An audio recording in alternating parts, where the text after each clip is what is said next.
지윤아, 내가 감히 회장님 사업에 손대겠다고? 어머니의 차가운 목소리가 거실에 울려 퍼졌습니다. 회사 임원들이 모두 지켜보는 가운데였어요. 어머니, 저는 그냥 그냥 요지나 잘 관리해. 그것도 내겐 버거운 일일 텐데. 지훈 오빠의 말에 서윤 언니가 킥킥 웃었어요. 맞아. 월 80만 원 관리비 낼 수 있을까? 디자인 일로 그 정도 벌기 힘들 텐데. 현실을 받아들여. 넌 이 가족에서 가장 쓸모없는 존재야. 오빠의 잔인한 말이 가슴을 찔렀습니다. 임원들의 시선이 모두 저에게 쏠렸어요. 동정 어린 눈빛들이었죠. 아버지도 그걸 아셨으니까 묘지를 준 거고. 눈물이 터져 나왔어요. 더 이상 참을 수 없었거든요. 하지만 그들은 몰랐습니다. 그 묘지 아래 묻힌 진실을, 제가 진짜 누구인지를요. 이야기를 시작하기에 앞서 구독과 좋아요를 눌러주시면 가정의 평안을 드려요. 안녕하세요. 저는 한지윤입니다. 한도건설 회장 한명수의 막내딸이죠. 그런데 이 소개가 무색할 만큼 저는 이 집에서 투명인간이나 다름없어요. 오늘도 아버지의 병상 앞에서 그걸 다시 한번 확인했거든요. 지훈아, 너는 정말 든든하다. 회사 일도 완벽하게 처리하고. 아버지의 가늘어진 목소리가 중환자실을 채웠습니다. 침대 왼쪽에 서 있던 큰오빠 지훈 오빠가 겸손하게 고개를 숙였어요. 아버지, 아직 부족한 게 많습니다. 그리고 서윤이는 변호사 일도 훌륭하게 해내고 있고. 침대 오른쪽에 둘째 언니 서윤 언니가 차분하게 대답했습니다. 네, 아버지. 최선을 다하고 있어요. 저는 침대 발치 모퉁이에 조용히 서 있었어요. 아무도 제게 말을 건네지 않았죠. 마치 제가 여기 없는 것처럼요. 아버지의 시선이 잠깐 제게 머물렀습니다. 그러나 곧 고개를 돌리셨어요. 그 차가운 눈빛에는 늘 같은 메시지가 담겨 있었거든요. 디자인 전공이라 쓸모없다는. 병실 밖으로 나와서야 숨을 제대로 쉴 수 있었어요. 형광등 불빛이 차가운 복도에서 저는 벽에 기대어 섰습니다. 눈물이 맺혔지만 흘리지는 않았어요. 벌써 28인데 이런 일로 울기엔 너무 늙었거든요. 핸드폰이 진동했습니다. 인테리어 디자인 사무소에서 온 문자였어요. 지훈 씨, 내일 프레젠테이션 준비 잘 되고 있죠? 아, 맞다. 내일이 제 인생에서 가장 중요한 프레젠테이션이었어요. 5년간 준비해온 독립 프로젝트의 결실이죠. 작은 카페 인테리어지만 제게는 세상에서 가장 소중한 일이었거든요. 그런데 지금 이 순간 그 모든 게 하찮게 느껴졌어요. 아버지가 위험한 상황인데 제가 일 생각을 하고 있다니. 집으로 돌아가는 택시 안에서 창밖을 바라봤습니다. 서울의 밤하늘은 언제나 별이 잘 보이지 않아요. 그런데 오늘따라 유독 어둡게 느껴졌죠. 기사님, 한도건설 알고 계세요? 아, 그 큰 건설회사요? 물론이죠. 그 회장님 딸이 저예요. 기사님이 백미러로 저를 힐끗 봤습니다. 그러나 곧 시선을 돌리셨어요. 아마 믿지 않으셨을 거예요. 재벌가 딸이 이렇게 초라하게 혼자 택시를 타고 다닐 리 없다고 생각하셨겠죠. 맞는 말이에요. 오빠와 언니는 늘 운전기사가 태워다 주거든요. 저만 대중교통을 이용하죠. 아버지께서 스스로 살아가는 법을 배워야 한다고 하셨거든요. 물론 그 말의 진짜 뜻은 다른 거였지만요. 집에 도착해서 현관문을 열었을 때 집안은 조용했어요. 어머니는 병원에서 밤을 새우고 계실 테고 오빠와 언니도 각자 바쁜 일정이 있으셨죠. 제 방으로 올라가는 계단에서 문득 멈춰 섰습니다. 거실에 걸린 가족 사진이 눈에 들어왔거든요. 아버지를 중심으로 어머니, 오빠, 언니가 환하게 웃고 있었어요. 그리고 맨 끝에 어색하게 서 있는 제 모습이 보였죠. 그때도 그랬어요. 사진을 찍는 내내 아무도 제게 관심을 주지 않았거든요. 저는 그냥 거기 서 있으면 된다는 식이었죠. 방에 들어가서 책상 위에 스케치북을 펼쳤습니다. 내일 프레젠테이션 할 카페 디자인 도면들이 가득했어요. 3개월 동안 밤낮으로 그린 것들이죠. 그런데 아무리 봐도 이 그림들이 누군가의 인정을 받을 수 있을까 싶었어요. 아버지처럼 쓸모없다고 말할 사람들이 더 많지 않을까요? 핸드폰을 다시 확인했습니다. 병원에서 온 연락은 없었어요. 아버지의 상태가 더 나빠졌다면 연락이 왔을 텐데 아무래도 안정적인 상태인 것 같았죠. 그래서 잠시 안심하고 침대에 누웠어요. 천장을 바라보며 생각했습니다. 내일 프레젠테이션이 성공하면 아버지께서 조금이라도 제게 관심을 가져주실까요? 아니면 여전히 디자인 따위로 뭘 할 수 있겠느냐고 하실까요? 잠들기 전 마지막으로 든 생각은 이상했어요. 왠지 내일부터 뭔가 달라질 것 같다는 느낌이 들었거든요. 좋은 쪽인지 나쁜 쪽인지는 모르겠지만 분명히 변화가 있을 것 같았죠. 그리고 그 예감은 정확했습니다. 아버지께서 돌아가신 지 일주일이 지났습니다. 장례식은 성대했어요. 한도건설 임직원들과 업계 관계자들이 조문을 오느라 장례식장이 북적였죠. 저는 상복을 입고 조문객들께 인사를 드렸지만 대부분 오빠와 언니에게만 위로의 말씀을 건네셨어요. 지훈 상무님, 아버님께서 자랑스러워 하실 거예요. 서윤 변호사님, 힘내시길 바랍니다. 저에게는 형식적인 목례만 있을 뿐이었죠. 오늘은 유언장 발표가 있는 날입니다. 한도건설 본사 20층 회의실에 가족들이 모였어요. 긴 타원형 테이블을 사이에 두고 앉은 우리 가족의 모습이 어색했습니다. 어머니는 검은 한복을 입고 가장 상석에 앉아 계셨어요. 그 옆으로 지훈 오빠와 서윤 언니가 나란히 자리했죠. 저는 테이블 맨 끝자리에 앉았습니다. 언제나 그랬듯이요. 그럼 지금부터 고 한명수 회장님의 유언장을 발표하겠습니다. 김 변호사님이 두툼한 서류 봉투를 꺼내셨어요. 30년간 우리 집안의 법률 업무를 담당해 오신 분이라 가족처럼 친숙한 얼굴이었죠. 그런데 오늘따라 김 변호사님 표정이 평소와 달랐어요. 뭔가 말하기 곤란한 내용이 있다는 듯 자꾸 입술을 다시셨거든요. 먼저 장남 한지훈 씨에게는 한도건설 그룹의 경영권 일체를 상속합니다. 예상했던 내용이었어요. 지훈 오빠는 담담하게 고개를 끄덕였습니다. 어머니께서도 만족스러운 미소를 지으셨죠. 차녀 한서윤 씨에게는 한도호텔 체인 지분 30%와 강남 소재 오피스텔 세 채를 상속합니다. 서윤 언니도 크게 놀라지 않았어요. 이미 예상하고 있었던 것 같았거든요. 그리고 이제 제 차례였습니다. 김 변호사님이 잠깐 말을 멈추고 제 쪽을 바라봤어요. 그 시선에 왠지 안 좋은 예감이 들었습니다. 그리고 막내 한지훈 씨에게는 변호사님이 한 번 더 망설였어요. 회의실이 고요해졌습니다. 충청북도 청주시 소재 한씨 가문 묘지 1구역을 상속합니다. 잠깐 뭐라고 하셨죠? 저는 귀를 의심했어요. 오빠는 그룹 경영권을, 언니는 호텔 지분과 부동산을, 그리고 저에게는 묘지라고요? 그리고 해당 묘지 관리비 및 제사 비용은 매월 지훈 씨가 개인적으로 부담하도록 한다고 명시되어 있습니다. 김 변호사님의 목소리가 점점 작아졌어요. 본인도 이 내용을 읽기가 민망한 것 같았거든요. 회의실이 다시 조용해졌습니다. 그런데 그 침묵을 깬 건 지훈 오빠의 낮은 웃음소리였어요. 아버지도 참 묘한 분이셨네. 그래도 지훈이한텐 뭔가는 남겨주셨잖아.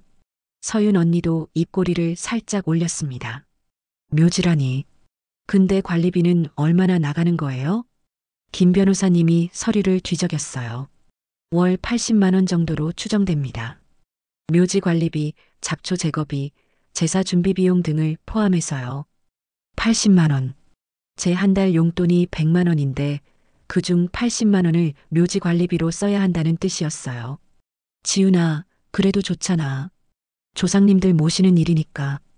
어머니께서 마치 위로하듯 말씀하셨지만 그 목소리에는 차가운 기운이 담겨 있었어요. 저는 아무 말도 할 수 없었습니다. 목구멍에 뭔가 막힌 것 같았거든요. 그럼 이상으로 유언장 발표를 마치겠습니다. 각자 상속 관련 서류는 일주일 내로 준비해 드리겠습니다. 김 변호사님이 서류를 정리하며 자리에서 일어났어요. 그런데 문을 나가기 전에 잠깐 저를 바라보더니 작은 목소리로 말씀하셨습니다. 지훈 씨, 시간 되실 때 제 사무실로 한번 오시겠어요? 묘지 관련해서 알려드릴 게 있습니다. 그 말을 남기고 김 변호사님은 회의실을 나가셨어요.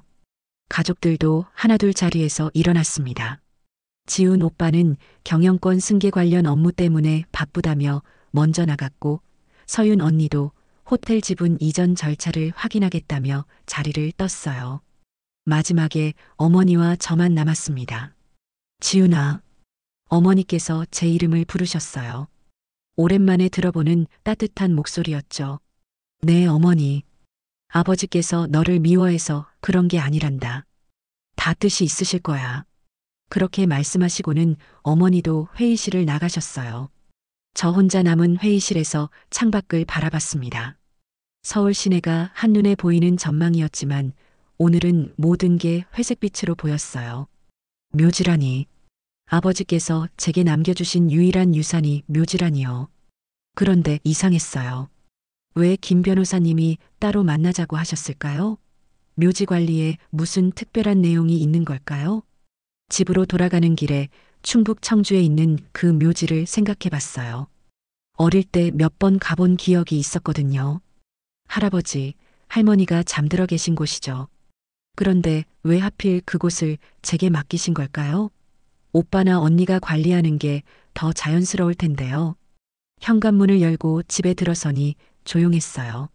모두 각자 바쁜 일로 나가신 것 같았죠. 제 방으로 올라가서 책상에 앉았습니다. 서랍에서 과거 가족 앨범을 꺼내 들여다봤어요. 충북 묘지에서 찍은 사진들이 몇 장 있었거든요. 사진 속 어린 제가 할아버지 묘비 앞에서 꽃을 올리고 있었어요. 그때는 그냥 따라간 것뿐이었는데, 그런데 사진을 자세히 보니까 이상한 점이 있었어요. 할아버지 묘비 뒤쪽에 작은 돌무더기가 보였거든요. 마치 뭔가를 표시해둔 것 같았죠. 어렸을 때는 몰랐던 부분이었어요. 핸드폰으로 김 변호사님께 문자를 보냈습니다. 변호사님, 언제 시간 되실까요? 묘지 이야기를 들어보고 싶어요. 답장은 금방 왔어요. 내일 오후 2시에 사무실로 오세요. 중요한 얘기가 있습니다. 중요한 얘기라니. 단순한 묘지 관리 설명이 아닌 것 같았어요. 잠자리에 들기 전 거울 앞에 선 제 모습을 봤습니다. 창백한 얼굴에 불안한 눈빛이 담겨 있었어요. 왠지 내일부터 제 인생이 완전히 달라질 것 같다는 생각이 들었습니다. 좋은 쪽으로든 나쁜 쪽으로든요. 그리고 그 예감은 틀리지 않았어요. 김 변호사님 사무실에서 나온 후 집으로 돌아가는 내내 머릿속이 복잡했습니다.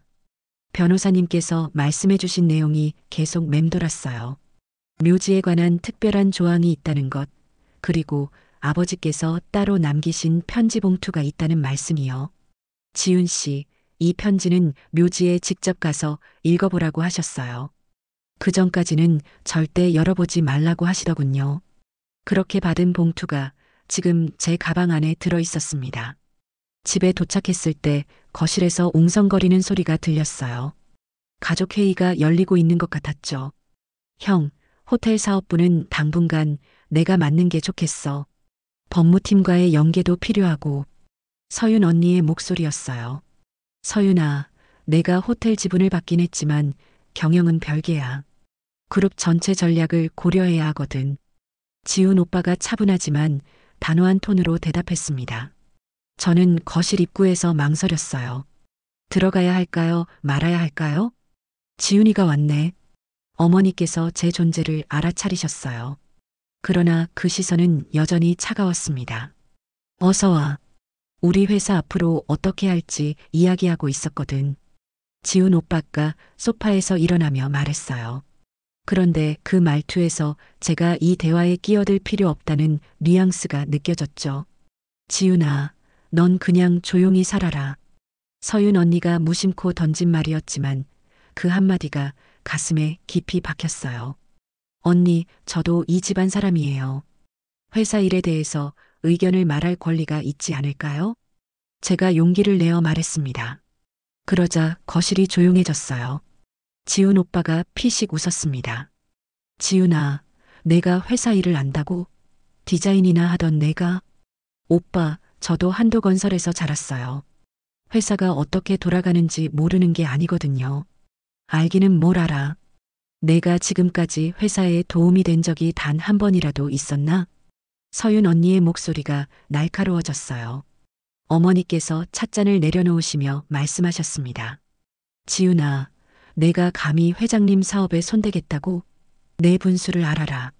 감이라는 단어가 특히 아팠어요. 저도 이 집안의 딸인데 감이라니요. 어머니, 저는 그냥 묘지나 잘 관리해. 그것도 내겐 버거운 일일 텐데.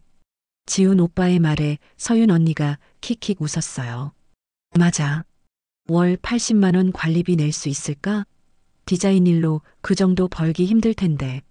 언니들, 너무 심한 거 아니에요? 제가 떨리는 목소리로 말했지만 아무도 신경 쓰지 않았어요. 심하긴 뭐가 심해. 사실을 말하는 거지.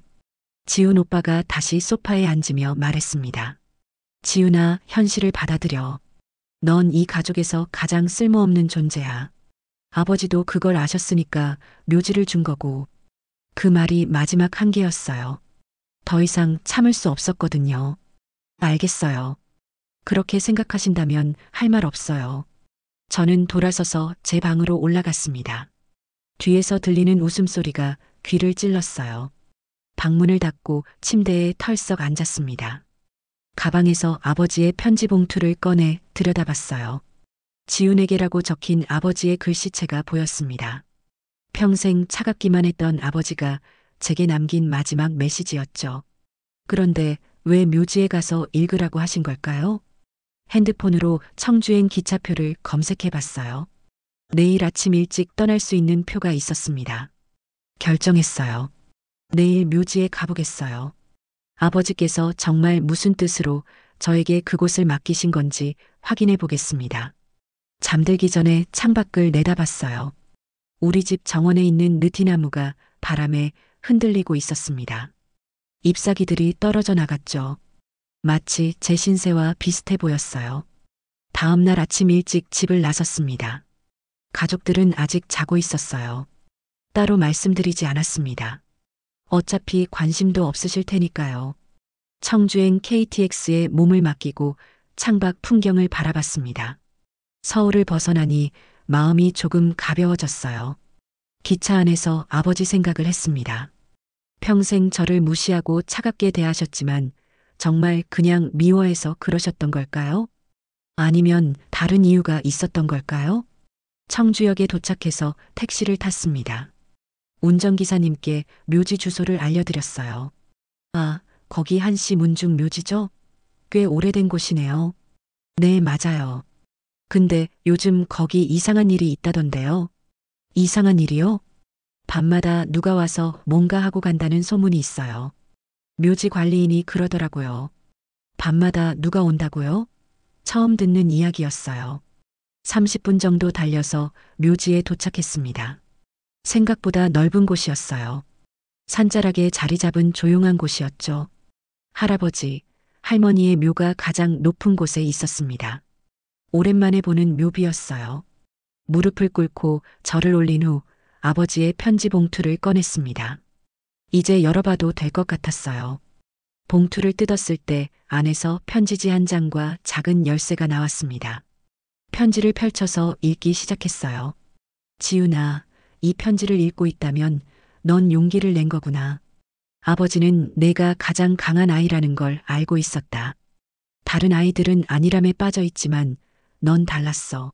묘비 뒤쪽 바위를 확인해 봐라. 열쇠로 열 수 있는 것이 있을 거다. 손이 떨렸어요. 아버지께서 저를 가장 강한 아이라고 하셨다고요? 묘비 뒤쪽으로 돌아가 봤습니다. 어릴 때 사진에서 봤던 그 돌무더기가 있었어요. 돌들을 하나씩 치워보니 작은 금속 상자가 나타났습니다.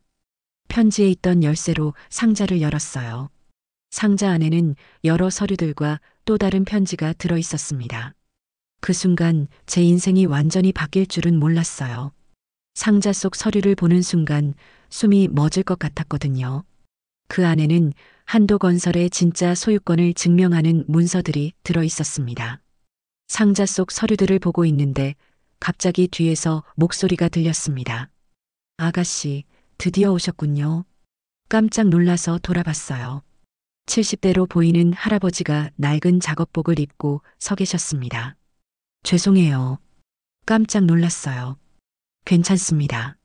저는 이 묘지 관리인 박정수라고 해요. 회장님이 꼭 올 줄 아셨다고 했어요. 아버지가요? 박 할아버지가 고개를 끄덕이셨어요. 3년 전부터 가끔 혼자 오셔서 묘비 뒤쪽을 살펴보시더라고요. 그러면서 막내딸이 언젠가 올 거라고 하셨죠.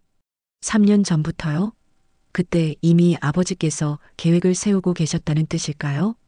할아버지, 혹시 이 묘지에서 이상한 일 없었어요? 아, 그거 말이에요? 요즘 밤마다 누가 와서 묘비 주변을 살펴보고 가더라고요. 어젯밤에도 왔어요. 누가 온다는 게 무슨 뜻일까요? 저처럼 이 비밀을 아는 사람이 또 있다는 건가요? 그분들이 뭐라고 갔는지 아세요? 글쎄요. 멀리서 봐서 잘 모르겠어요. 근데 묘비를 자세히 살펴보는 것 같더라고요.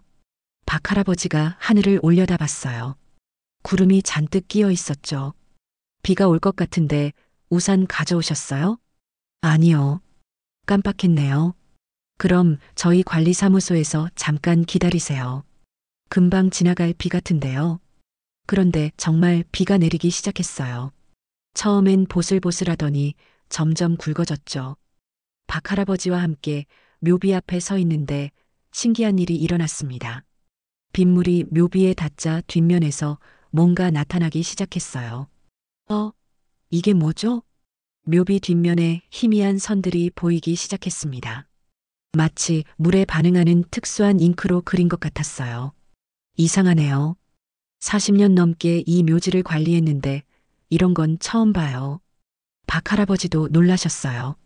선들이 점점 선명해지면서 어떤 그림이 나타났습니다. 지도 같았어요. 이거 지적도 아닌가요? 제가 대학에서 건축을 공부할 때 본 적이 있는 토지 지도였습니다. 묘지를 중심으로 한 주변 지역에 땅 구획이 그려져 있었어요.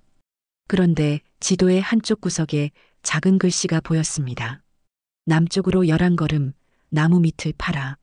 할아버지, 이 글씨 보이세요? 어디요?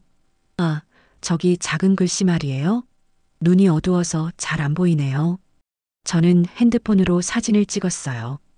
혹시 비가 그치면 다시 사라질까 봐요. 남쪽이 어느 쪽이에요? 박 할아버지가 손으로 가리켜 주셨어요. 저쪽이 남쪽이에요. 묘비에서 남쪽으로 가면 큰 소나무가 하나 있어요. 정말로 남쪽으로 걸어가 보니 오래된 소나무가 서 있었습니다. 아마 수십 년은 된 것 같았어요. 할아버지, 혹시 삽 같은 거 있어요? 관리사무소에 있어요. 가져올까요? 네, 부탁드려요. 박 할아버지가 삽을 가져오는 동안 저는 소나무 밑을 살펴봤어요. 다른 곳보다 땅이 조금 무른 것 같았거든요. 자, 여기 있어요. 그런데 왜 땅을 파시려고 해요? 아버지가 뭔가 묻어두신 것 같아요. 삽으로 조심스럽게 땅을 파기 시작했습니다. 그리 깊지 않은 곳에서 단단한 것이 느껴졌어요. 뭔가 있어요. 손으로 흙을 치우니 플라스틱 상자가 나왔습니다. 앞서 묘비 뒤에서 찾은 것보다 훨씬 큰 상자였어요. 상자를 열어보니 그 안에는 두꺼운 서류 뭉치들이 들어 있었습니다. 뭐가 이렇게 많이 들어있네요. 박 할아버지도 신기해 하셨어요. 서류들을 하나씩 살펴보니 믿을 수 없는 내용들이었습니다. 한도건설 주식의 진짜 소유권 증명서, 회사 설립 당시 숨겨진 투자자들의 명단, 그리고 현재 경영진들이 모르는 비밀 계약서들이 가득했어요. 그 중에서 가장 충격적인 건 한 장의 문서였습니다. 한도건설 실질 소유주 한지훈. 제 이름이 적힌 소유권 증명서였어요. 이게 무슨... 손이 떨렸습니다. 이 서류가 진짜라면 한도건설의 실제 소유주는 저라는 뜻이었거든요. 아가씨, 뭔가 대단한 걸 찾으신 것 같네요. 박 할아버지가 제 표정을 보고 말씀하셨어요. 할아버지, 이 서류들 아버지가 언제 묻으셨는지 아세요? 작년 가을쯤이었던 것 같아요. 그때 회장님이 혼자 오셔서 한참 뭔가 하고 가셨거든요.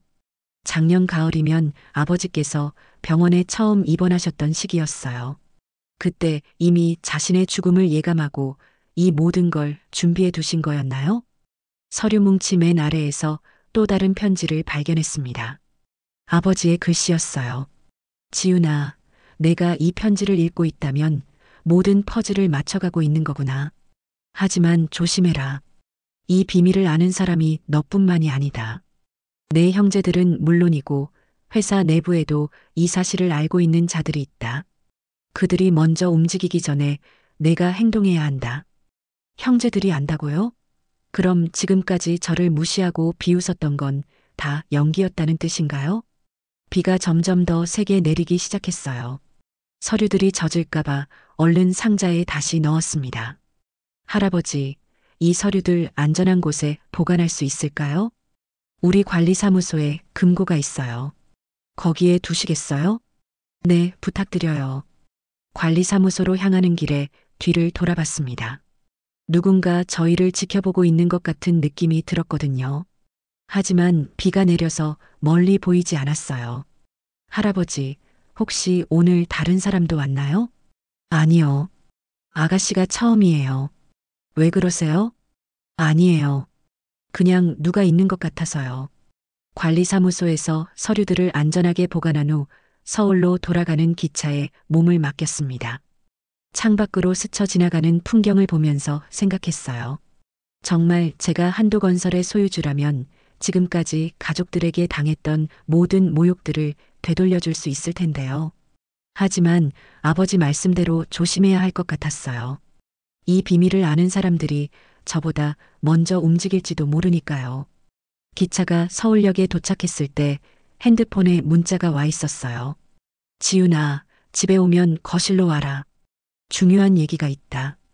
마이너스 지훈. 오빠가 뭔 일로 저를 부르는 걸까요? 설마 제가 묘지에 간 걸 벌써 알아챈 건 아니겠죠? 택시를 타고 집으로 향하면서 불안한 마음이 커졌습니다. 오늘 발견한 진실이 제 인생을 완전히 바꿔놓을 것 같았어요. 그런데 그게 좋은 쪽으로 바뀔지 나쁜 쪽으로 바뀔지는 아직 알 수 없었죠. 집 앞에 도착했을 때 평소보다 많은 차들이 주차되어 있었어요. 뭔가 큰일이 벌어지고 있는 것 같았습니다. 현관문을 열고 들어서니 거실에서 웅성거리는 소리가 더 크게 들렸습니다. 가족들뿐만 아니라 낯선 사람들도 있는 것 같았어요. 정장을 입은 중년 남성들의 목소리가 섞여 있었거든요. 지훈이 왔네. 지훈 오빠가 저를 보더니 차갑게 말했어요. 어디 갔다 온 거야? 연락도 안 하고. 잠깐 나갔다 왔어요. 거실로 들어가니 정말 많은 사람들이 앉아 있었습니다. 어머니와 서윤 언니, 그리고 회사 임원들로 보이는 분들이 둥글게 앉아 계셨어요. 지훈아, 앉아. 어머니께서 빈자리를 가리키셨습니다. 그런데 그 시선이 평소와 달랐어요. 뭔가 의심스럽다는 듯한 눈빛이었거든요. 우리가 너 때문에 모인 거야. 서윤 언니가 팔짱을 끼고 말했어요. 저 때문에요? 응. 내가 오늘 충북에 갔다 왔다며? 어떻게 알았을까요? 저는 아무에게도 말하지 않았는데요. 지훈 오빠가 테이블 위에 서류를 가리켰습니다. 신용카드 사용 내역이야. 청주역에서 택시비 결제했더라. 아, 그렇구나. 카드 사용 내역으로 제 동선을 추적한 거였어요. 그래서 묘지에서 뭘 했는지 말해봐. 어머니의 목소리가 차갑게 식어 있었습니다. 그냥 할아버지께 인사드리고 왔어요. 거짓말하지 마. 묘지 관리인한테 전화해봤어. 서윤 언니가 핸드폰을 흔들어 보였어요. 땅을 팠다며? 뭘 찾은 거야? 정말 박 할아버지께 전화를 했나 봐요. 그분도 어쩔 수 없이 말씀하셨을 거예요. 아무것도 없었어요. 지훈아, 우리가 바보 같아 보여? 지훈 오빠가 일어나더니 제 앞으로 왔어요. 아버지가 뭔가 숨겨놨을 거라는 건 우리도 알고 있었어. 3년 전부터 혼자 묘지에 다니셨으니까. 그럼 진짜 모든 걸 알고 있었던 거였나요? 오빠, 정말 아무것도. 가방 내놔. 뭐라고요? 가방 검사할 거야. 뭔가 가져온 게 있을 거거든. 서윤 언니가 제 가방을 낚아챘어요. 그 안에서 아버지의 편지와 작은 열쇠를 꺼냈죠. 역시 있네. 이게 뭐야? 편지를 펼쳐서 읽기 시작했습니다. 그러더니 얼굴색이 변했어요. 지훈아, 이거 봐. 오빠가 편지를 받아서 읽었습니다. 그 표정도 점점 굳어졌어요. 진심을 택했다고? 이게 내 몫이라고? 어머니께서도 편지를 읽어보셨습니다. 이 열쇠는 뭐지? 은행 금고 열쇠 같은데? 회사 임원 중 한 분이 열쇠를 자세히 살펴보셨어요. 번호도 적혀 있네요. 1947-528. 그 숫자들을 보니 뭔가 의미가 있어 보였어요. 1947년 5월 28일 할아버지 생신이었거든요. 지훈아, 이 금고에 뭐가 들어있는지 아니? 지훈 오빠가 다그쳤지만 저는 정말 몰랐어요. 모르겠어요. 저도 처음 보는 거예요. 거짓말 마라. 아버지가 편지까지 남기셨는데 내용을 모를 리 없잖아. 서윤 언니가 의심 가득한 눈으로 저를 바라봤어요. 그때 회사 임원 한 분이 말씀하셨습니다. 회장님께서 생전에 개인 금고를 하나 더 두셨다는 얘기가 있었어요. 위치는 비밀이었지만요. 그럼 내일 당장 찾아가 보자. 지훈 오빠가 결정을 내렸어요. 지훈이도 같이 가야 해. 혹시 다른 단서를 알고 있을지 모르니까. 어머니께서 저를 향해 말씀하셨어요. 그런데 그 목소리에는 따뜻함이 전혀 없었습니다. 지훈아, 내가 뭔가 숨기고 있다면 지금 말해. 나중에 알려지면 더 곤란해질 거야. 서윤 언니의 경고였어요. 하지만 저는 정말 모르는 게 맞았어요. 금고에 뭐가 들어있는지, 아버지께서 왜 저에게만 이런 편지를 남기셨는지 정말 모르겠어요. 저도 궁금해요. 그래. 내일 직접 확인해 보자. 지훈 오빠가 편지와 열쇠를 가져갔어요. 오늘은 늦었으니까 내일 아침 일찍 출발하자. 지훈이, 너도 준비해둬. 사람들이 하나둘 자리에서 일어났습니다. 회사 임원들도 인사를 드리고 나가셨어요. 저 혼자 거실에 남았을 때 문득 아버지 생각이 났어요. 정말 저에게만 특별한 뭔가를 남겨주신 걸까요? 아니면 이것도 저를 시험하는 마지막 방법이었을까요? 창밖을 보니 별이 하나 반짝이고 있었어요. 어릴 때 아버지와 함께 본 별처럼요. 그때는 아버지께서 제 손을 잡고 이렇게 말씀하셨었거든요. 지훈아, 별은 혼자 있을 때 가장 밝게 빛난단다. 지금 생각해보니 그 말씀이 무슨 뜻이었는지 조금 알 것 같았어요. 내일이면 모든 게 명확해질 거예요. 아버지께서 저에게 정말 무엇을 남겨주고 싶으셨는지 말이에요. 다음 날 아침 일찍 가족들과 함께 서울 시내 은행으로 향했습니다. 한도건설 본사에서 불과 3블록 떨어진 곳에 위치한 프라이빗 뱅킹 센터였어요. 아버지께서 30년간 거래해 오신 곳이라고 했죠. 안녕하십니까? 한명수 회장님의 개인 금고건으로 연락드렸던 한지훈입니다. 지훈 오빠가 은행 직원에게 정중하게 인사했어요. 네, 확인했습니다. 하지만 이 금고는 특별한 조건이 있어서요. 특별한 조건이라고요? 서윤 언니가 의아한 표정을 지었어요. 회장님께서 직접 지정하신 사람만 열 수 있도록 설정되어 있습니다. 한지훈 님이시죠? 은행 직원이 제 신분증을 확인했습니다. 저요? 왜 저만요? 죄송하지만 저희도 이유는 모릅니다. 회장님의 지시사항이었어서요. 지훈 오빠와 서윤 언니가 서로를 바라봤어요. 당황한 기색이 역력했죠. 그럼 지훈이만 들어가야 한다는 건가요? 아니요. 함께 들어가실 수는 있습니다. 다만 금고는 한지훈님만 여실 수 있어요. 지하 3층 VIP 금고실로 내려갔습니다. 두꺼운 철문들이 줄지어 서 있는 복도였어요. 여기입니다. 1947호. 할아버지 생신과 같은 번호였죠. 제가 아버지의 편지에 적힌 열쇠를 꺼내자 은행 직원이 보조 열쇠를 함께 사용했어요. 철컥 소리와 함께 무거운 문이 열렸습니다. 안쪽은 생각보다 넓었어요. 작은 방 정도 크기였죠. 그리고 그 안에는 믿을 수 없는 것들이 있었습니다. 먼저 눈에 들어온 건 현금 뭉치들이었어요. 차곡차곡 쌓인 만원권 다발들이 한쪽 벽면을 가득 채우고 있었죠. 이게 얼마나 되는 거야? 지훈 오빠가 숨을 헐떡였어요. 대략 100억 정도로 보입니다. 은행 직원이 차분하게 말했어요. 현금 옆에는 두꺼운 서류 봉투가 놓여 있었습니다. 그리고 그 위에 또 다른 편지가 있었어요. 지훈에게 이제 진실을 알 때가 되었다. 편지를 펼쳐서 읽기 시작했습니다. 지훈아, 내가 이 금고를 열었다는 것은 용기를 냈다는 뜻이구나. 이제 너에게 숨겨왔던 진실을 말해주려 한다. 서류 봉투 안을 확인해 보아라. 서류 봉투를 열었을 때 나온 첫 번째 문서는 한도건설 비상장 주식 증서였어요. 40%라고? 이게 진짜야? 서윤 언니가 서류를 빼앗아 보더니 얼굴이 하얗게 질렸어요. 한도건설 지분 40%면 최대 주주였거든요. 지훈 오빠가 받은 경영권도 실질적으로는 제 허락하에 운영되는 거였죠. 두 번째 문서는 더 충격적이었어요. 혈연관계 증명서 마이너스 한지훈, 한명수의 친딸.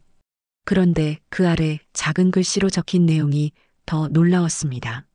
생모 이소영 한도건설 공동창업자, 회장 비서. 이소영이 누구야? 우리 어머니는 박미숙인데? 지훈 오빠가 당황해서 말했어요. 세 번째 문서에 그 답이 있었습니다. 30년 전 한도건설 창업 당시의 사업자 등록증이었어요. 대표자는 한명수, 그리고 공동대표로 이소영이라는 이름이 적혀 있었죠. 그 옆에 붙은 사진에는 젊은 아버지와 아름다운 여성이 함께 서 있었어요. 그 여성의 얼굴이 낯익었습니다. 제가 어릴 때 본 적이 있는 것 같았거든요. 이 여자가 지훈이 엄마라는 거야? 서윤 언니가 믿을 수 없다는 표정으로 말했어요. 마지막 문서는 아버지의 상세한 편지였습니다. 지훈아, 너의 진짜 어머니는 이소영이다. 그녀는 나와 함께 한도건설을 세웠던 동반자였다. 하지만 당시 재벌가의 체면과 사회적 시선 때문에 우리의 관계는 숨겨져야 했다. 소영이는 너를 낳고 얼마 후 미국으로 떠났다. 그리고 너는 박미숙의 셋째 딸로 자라게 되었다. 하지만 너는 내 진짜 후계자다. 회사의 40% 지분과 이 모든 것이 원래 너와 내 어머니의 몫이었다. 편지를 다 읽고 나니 다리에 힘이 빠졌어요. 지금까지 저를 키워주신 어머니는 친어머니가 아니었고 제가 받아온 차별과 무시는 그 때문이었던 거였어요. 그럼 지훈이가 우리 친자매가 아니라는 거야? 지훈 오빠가 충격받은 목소리로 말했어요. 그런데 왜 지금까지 숨기신 거지? 왜 지훈이를 그렇게 차갑게 대하신 거야? 서윤 언니도 이해할 수 없다는 표정이었어요. 아버지의 편지에 그 답도 있었습니다. 나는 소영에게 미안했다. 그리고 지훈에게도 미안했다. 하지만 당시 상황에서는 어쩔 수 없었다. 지훈을 차갑게 대한 것은 다른 사람들의 의심을 피하기 위해서였다. 만약 내가 지훈만 특별히 대했다면 진실이 드러날 수 있었다. 금고 구석에는 또 다른 상자가 있었어요. 그 안에는 제 어머니 이소영 씨가 보낸 편지들과 사진들이 들어 있었습니다. 사진 속 이소영 씨는 저와 닮아 있었어요. 특히 눈매가 똑같았죠. 편지에는 저에 대한 그리움이 가득 담겨 있었습니다. 지훈이가 잘 자라고 있는지 궁금해요. 언젠가는 진실을 알려주세요. 그럼 이소영 씨는 지금 어디에 계세요? 제가 은행 직원에게 물었지만 그분도 모르셨어요. 금고 맨 안쪽에서 마지막 봉투를 발견했습니다. 그 안에는 이소영 씨의 현재 주소가 적혀 있었어요. 미국 시애틀의 한 주소였습니다.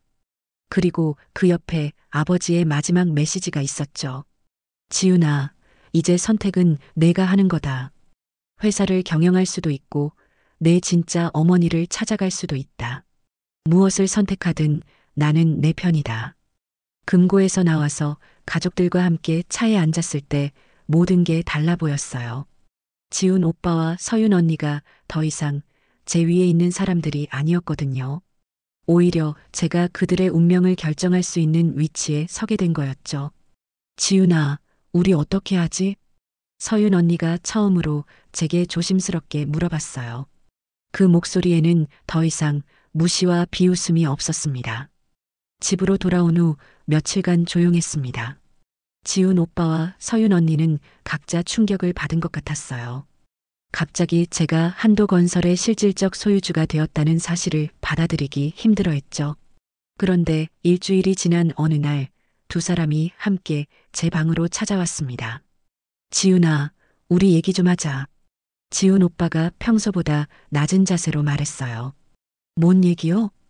회사 지분 말이야. 우리도 생각해 봤는데. 서윤 언니가 말을 이었습니다. 우리도 아버지 자식이잖아. 함께 나누는 게 맞지 않을까? 저는 책상에서 일어나 그들을 바라봤어요. 나누자고요? 그래. 내가 40%면 너무 많아. 우리한테도 좀 나눠줘. 지훈 오빠의 목소리에 간절함이 섞여 있었어요. 하지만 저에게는 전혀 달리 들렸죠. 그동안 저를 무시하고 비웃었던 그들이 이제 와서 나누자고 하다니요. 오빠 언니, 지금까지 저를 어떻게 대했는지 기억해요? 지훈아, 그건 우리가 몰라서 그런 거였잖아. 내가 진짜 후계자인 줄 알았으면 어쨌을 거예요? 저를 인정해줬을 거예요? 서윤 언니가 당황한 표정을 지었어요. 그런 게 아니라 우리는 가족이니까. 가족이라고요? 언니는 저보고 조용히 살라고 했어요. 회장님 사업에 감히 손대지 말라고도 하셨고요. 제가 차분하게 말하자 둘 다 할 말이 없어 보였어요. 지훈아, 우리가 잘못했어. 사과할게. 그러니까 이제 함께 가자. 지원 오빠가 고개를 숙였습니다. 하지만 그 사과가 진심인지 의심스러웠어요. 죄송하지만 그럴 수 없어요. 뭐라고? 아버지께서 저에게 주신 거예요. 나눌 생각 없어요.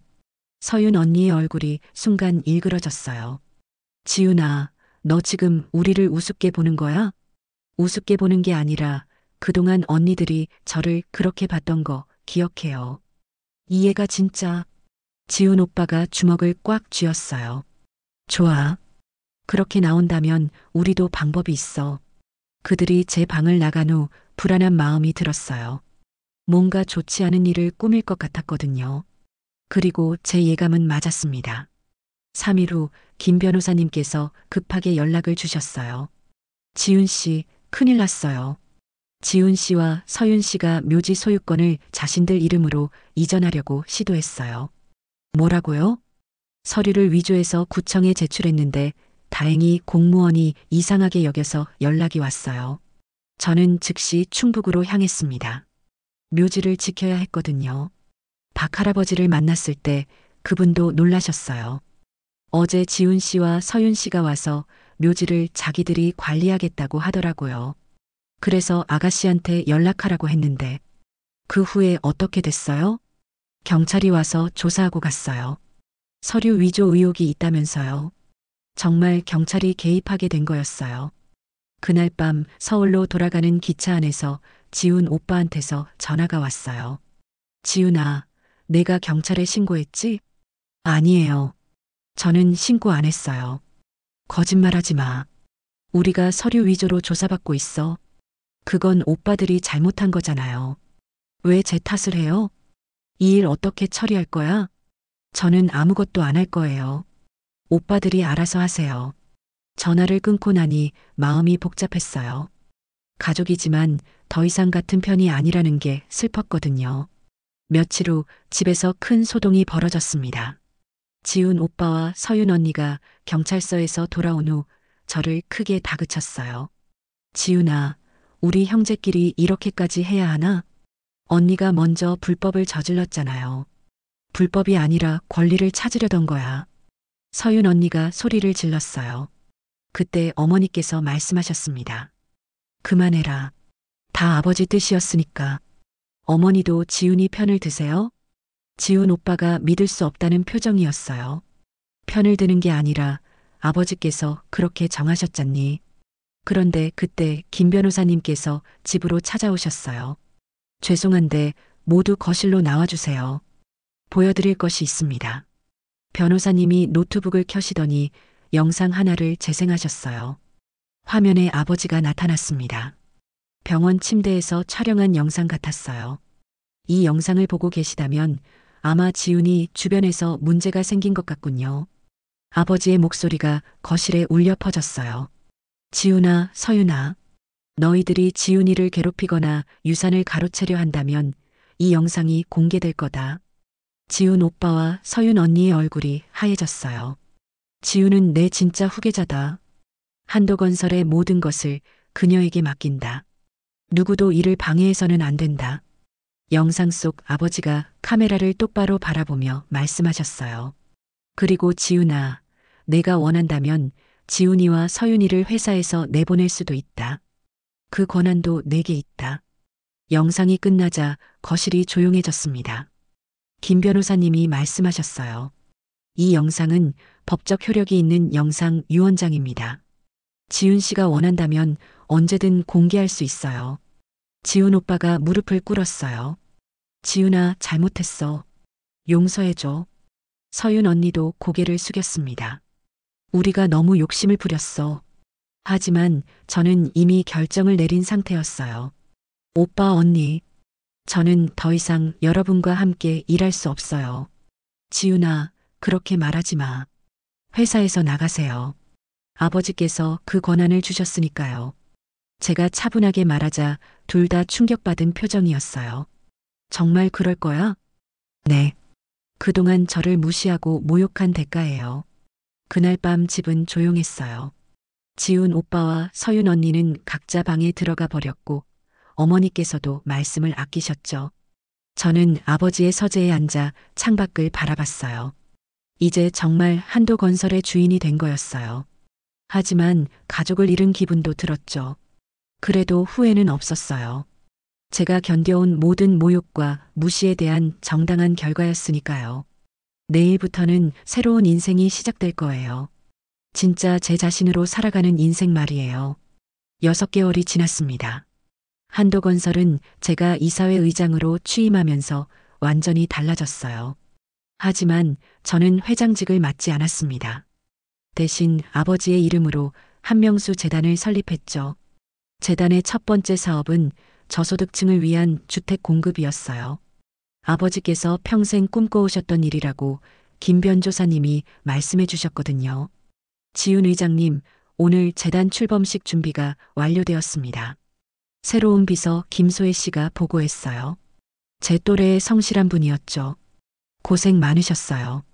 그런데 지훈 씨와 서윤 씨는 어떻게 지내는지 아세요? 지훈 전 상무님은 작은 건설업체를 차리셨고 서윤 전 이사님은 개인 변호사 사무실을 열으셨다고 합니다. 그들이 한도건설을 떠난 후 각자의 길을 찾아간 것 같았어요. 다행히 무너지지는 않았죠. 출범식 날 많은 사람들이 찾아왔습니다.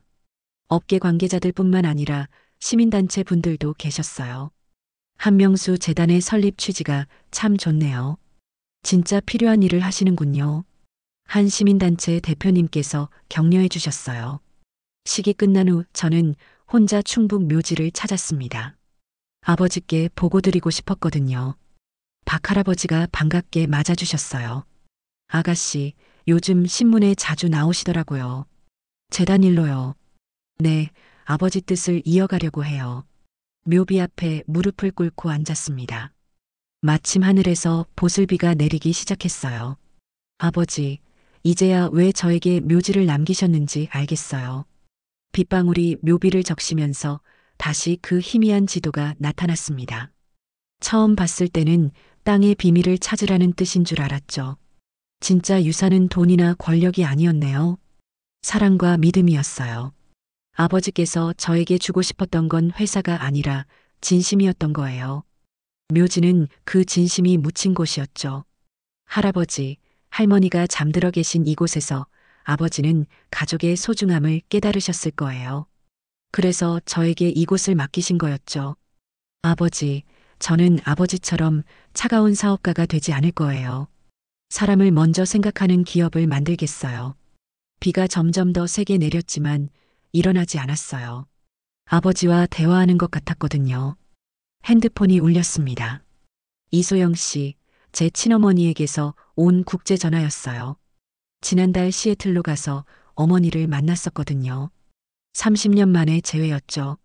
지윤아, 재단 출범식 잘 됐다며? 뉴스로 봤어. 네, 어머니. 덕분에 잘 마쳤어요. 내 아버지가 참 자랑스러워 하실 거야. 딸이 이렇게 훌륭하게 자랐으니까. 어머니의 목소리에서 자부심이 느껴졌어요. 어머니, 언제 한국에 오실 거예요? 곧 갈게. 내가 하는 재단 일도 도와주고 싶어. 전화를 끊고 다시 묘비를 바라봤습니다. 이제 저에게는 새로운 가족이 생겼어요. 친어머니 이소영 씨와 재단에서 일하는 동료들, 그리고 도움이 필요한 시민들까지요. 지훈 오빠와 서윤 언니와는 여전히 어색하지만 언젠가는 진짜 가족처럼 지낼 수 있을 거라 믿어요. 아버지, 이제 집에 가볼게요. 내일도 할 일이 많거든요. 일어나서 묘비에 마지막 인사를 드렸어요. 박할아버지께도 인사를 드리고 서울로 돌아가는 길에 문득 깨달았어요. 진짜 행복은 무언가를 소유하는 게 아니라 누군가를 위해 쓰일 때 오는 거라는 거요. 집에 도착했을 때 현관에 작은 꽃다발이 놓여 있었어요. 카드에는 이렇게 적혀 있었죠. 지훈 의장님, 재단 덕분에 새 집에 이사할 수 있게 됐어요. 정말 고맙습니다. 마이너스 김영희 올림. 첫 번째 수혜자 가족이 보낸 감사 인사였어요. 그 순간 가슴이 따뜻해졌습니다. 이런 기분이 아버지께서 저에게 주고 싶으셨던 진짜 유산이었겠죠. 거실에 들어가서 아버지 사진을 바라봤어요. 아버지, 고마워요. 저를 가장 소중한 곳으로 보내주셔서요. 사진 속 아버지가 미소 짓고 계시는 것 같았어요. 내일이면 또 새로운 하루가 시작될 거예요. 누군가를 도울 수 있는 의미 있는 하루가요. 그리고 저는 그런 날들을 살아가는 게 진짜 행복이라는 걸 알았어요. 그럼 오늘 이야기는 여기까지입니다. 영상을 시청해주신 모든 분들 고맙습니다. 저는 AI 나레이션 박정현이었습니다. 구독과 좋아요 부탁드립니다. 감사합니다.